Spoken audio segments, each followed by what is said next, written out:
എല്ലാവർക്കും വിനീത നമസ്കാരം. ശ്രീമദ് ഭാഗവതം ദശമസ്കന്ധം ഉത്തരാർത്ഥം അധ്യായം 71 ശ്ലോകം 25 മുതല് 34 വരെ. അങ്ങനെ ഇന്ദ്രപ്രസ്ഥലങ്ങളെ എത്തി. ധർമ്മപുത്രർക്ക് മനസ്സിലായി ഇതാ ഭഗവാൻ കൃഷ്ണനും ദ്വാരകയിൽ നിന്ന് എല്ലാവരും കൂടി വരണു. എത്ര കാലായി കണ്ടിട്ട് കൃഷ്ണനെ. ഓടി ചെന്നു. നമുക്ക് ഇതാ ഭഗവാനെ എതിരേറ്റു കൊണ്ടുവരാൻ എല്ലാരും പുറപ്പെടൂ കൽപ്പന കൊടുത്തു. എങ്ങനെയൊക്കെയാണ് എതിരേൽക്കേണ്ടതെന്ന് വേഗം അവിടുന്ന് ഓടി. ധർമ്മപുത്രര് ഇപ്പോഴേക്ക് ഇതാ വരണു അതിസുന്ദര രൂപത്തില് കൊട്ടുവാദ്യമേളങ്ങളോടുകൂടി വേഗം ചെന്നിട്ട് ഭഗവാനെ ആ മുഖ്യപ്രാണനെ ഇന്ദ്രിയങ്ങളെ അനുഗമിക്കുന്നത് പോലെയെന്ന്. ഇന്ദ്രിയങ്ങളെ പ്രചോദിപ്പിക്കുന്നത് ആരാ? മുഖ്യപ്രാണൻ. അപ്പൊ ഇന്ദ്രിയങ്ങളെ എങ്ങനെ അനുഗമിക്കണം? അതുപോലെ വേഗം ഓടിച്ചെന്ന് ആദരപൂർവം എതിരേറ്റ് കൂട്ടിക്കൊണ്ടുവരികയാണ്. പിന്നെ ഇതാ അവിടെ ധർമ്മപുത്രരും ഭീമസേനും അർജുനും നകുലനും സഹദേവനും ഒക്കെ ഭഗവാനെ കണ്ടിട്ടുള്ള ആനന്ദം കൊണ്ട് അവരിതാ ആലിംഗനം ചെയ്യണം. എന്റെ വർണ്ണനയാണ്. ഓം നമോ ഭഗവതേ വാസുദേവായ. ഓം നമോ ഭഗവതേ വാസുദേവായ.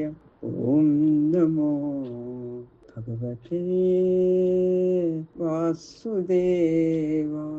ശ്ലോകം 25.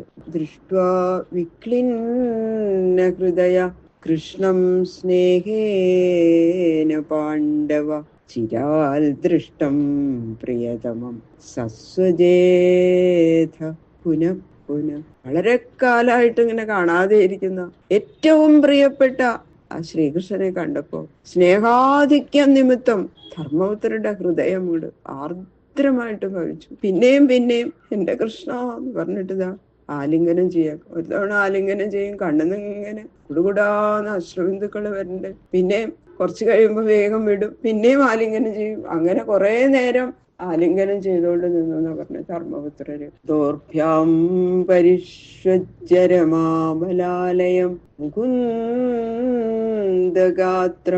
നൃപതിർ ഹതാശുഭ ലേഭേ പരാമൃതിമശ്രുലോചനോ ദൃശ്യത്തനു വിസ്മൃതലോകവിഭ്രമ. സാക്ഷാൽ ലക്ഷ്മി ഭഗവതിയുടെ പരിശുദ്ധ വാസസ്ഥാനമായിരിക്കുന്ന മുക്തിപ്രദന്റെ ദിവ്യ ശരീരത്തെ 2 കൈകൾ കൊണ്ടും ആലിംഗനം ചെയ്തതുകൊണ്ട് സകല പാപങ്ങളും നശിച്ചിരിക്കുന്ന രാജാവിന്റെ ആ സന്തോഷാധിക്യ നിമിത്തം നേത്രങ്ങളിൽ ജലം നിറഞ്ഞു.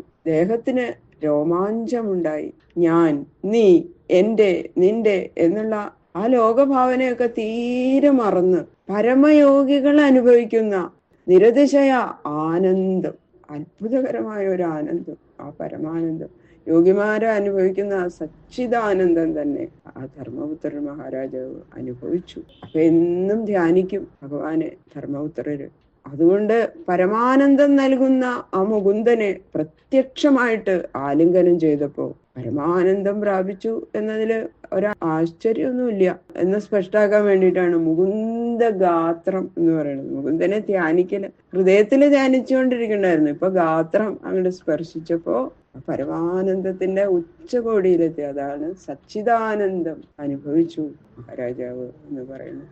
തം മാതുലേയം പരിരഭ്യ നിർവൃതോ ഭീമസ്മയൻ പ്രേമജവാകുലേന്ദ്രിയ യമൗ കിരീടീ ച സുഹൃത്തമം മുദാ പ്രവൃദ്ധ ബാഷ്പാ പരിരേഭിരേച്യുതം.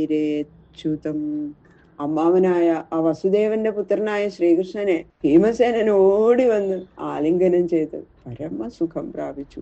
സന്തോഷ നിമിത്തം ആ പുഞ്ചിരി ചെയ്ത് അടക്കാൻ കഴിയാത്ത പ്രേമത്തിന്റെ വ്യാപ്തി നിമിത്തം സകല ഇന്ദ്രിയങ്ങൾക്കും സംക്ഷോഭം ഉണ്ടായി. ഭീമസേനും ഇതേപോലെ തന്നെ രോമാഞ്ചം ഉണ്ടായി.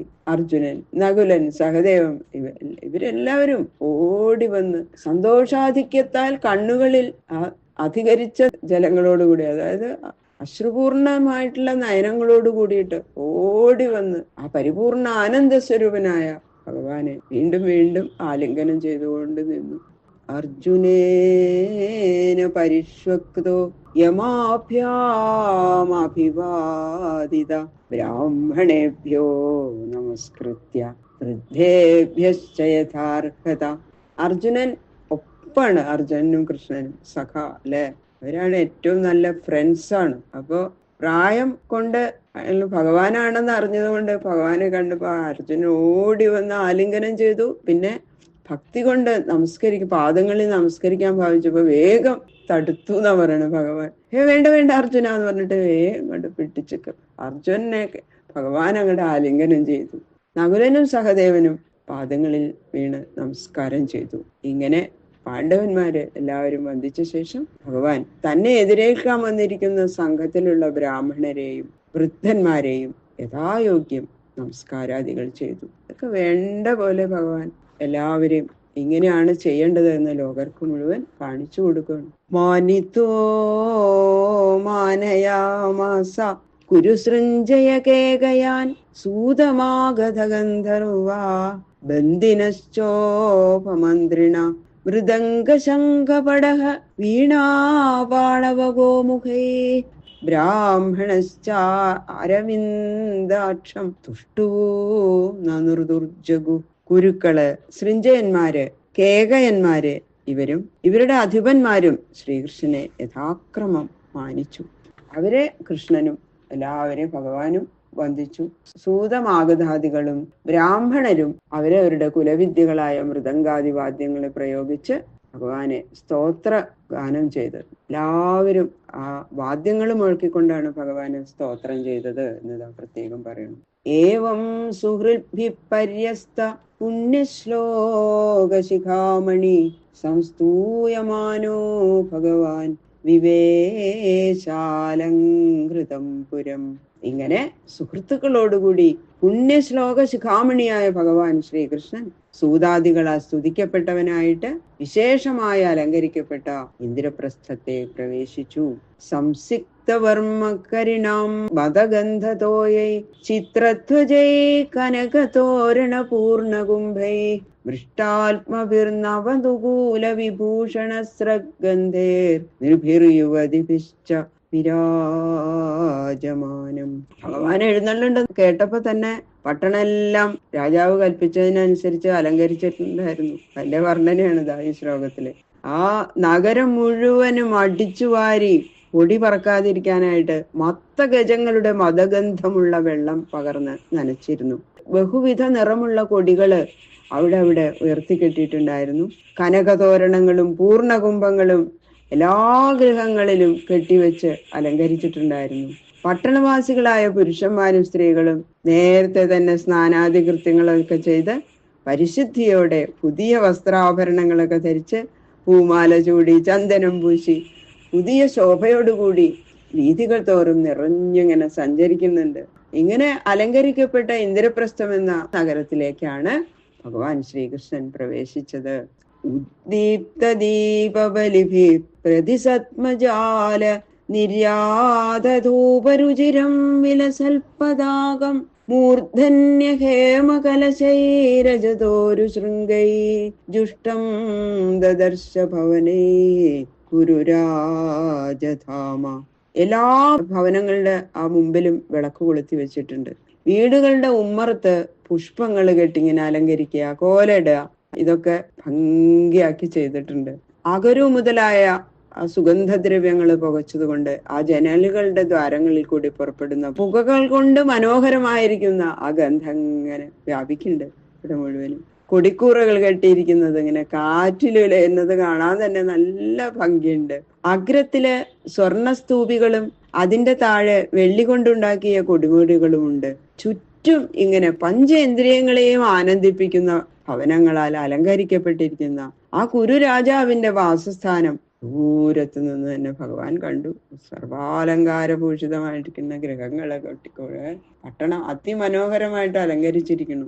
ധനലക്ഷ്മിയുടെ വിളയാട്ടം അങ്ങനെ സ്പഷ്ടമായിട്ട് മനസ്സിലാകുന്ന പറഞ്ഞു. പ്രാപ്തം നിശമ്യ നരലോചന പാനപാത്രം ഔത്സുക്യ വിശ്ലഥിത കേശദുകൂലബന്ധാഃ സദ്യോ വിസൃജ്യ ഗൃഹകർമ്മപദീംശ്ച തൽപേ ദൃഷ്ടും യയുർയുവതയസ്മ നരേന്ദ്രമാർഗം. പുരുഷന്മാര് കൂടി കണ്ടാൽ മോഹിച്ച് സാദരം നോക്കാൻ തക്ക സൗഭാഗ്യലക്ഷ്മിയുടെ വാസസ്ഥാനമായ ആ ഭഗവാൻ ശ്രീകൃഷ്ണൻ നഗരത്തിൽ പ്രവേശിച്ചിരിക്കണു എന്ന് കേട്ട സ്ത്രീജനങ്ങളുണ്ടല്ലോ, അവരവര് ചെയ്യുന്ന ഗൃഹകൃത്യങ്ങളെയും ഭർത്തു ശുശ്രൂഷകളെയും ഒക്കെ തൽക്ഷണം ഉപേക്ഷിച്ച് ശ്രീകൃഷ്ണനെ കാണാനുള്ള ആ ആഗ്രഹത്തിന്റെ അതിശയം കൊണ്ട് ബന്ധപ്പെട്ട് ഓടണം എല്ലാവരും. ഭഗവാൻ വന്നിട്ടുണ്ട്, ശ്രീകൃഷ്ണ ഭഗവാൻ എന്താ നഗരത്തിൽ കൂടി നടക്കണമെന്നാണ് കേട്ടില്ലേ. അവര് ഓരോ പ്രവൃത്തികൾ ചെയ്തുകൊണ്ടിരിക്കുകയായിരുന്നു അവിടുത്തെ സ്ത്രീകള്. അതൊക്കെ അവിടെ ഇട്ട് സ്ത്രീകളെല്ലാവരും ഓടി. അങ്ങനെ അപ്പൊ അവരുടെ തലമുടിക്കെട്ടും വസ്ത്രങ്ങളൊക്കെ അഴിഞ്ഞു പോയതൊന്നും അവരറിഞ്ഞില്ല. അങ്ങനെ എല്ലാവരും അതേ സ്വയം മറന്ന് ഭഗവാനെ കാണാനുള്ള ആഗ്രഹത്തോടുകൂടി ഓടി രാജവീതിയിൽ വന്നുകൊണ്ട് നിരന്ന് നിന്നു എന്ന് പറഞ്ഞ സ്ത്രീകള്. ബാക്കിയുള്ള ശ്ലോകങ്ങള് നാളെ നോക്കാം. സർവത്ര ഗോവിന്ദ നാമ സങ്കീർത്തനം, ഗോവിന്ദ ഗോവിന്ദ ഗോവിന്ദ.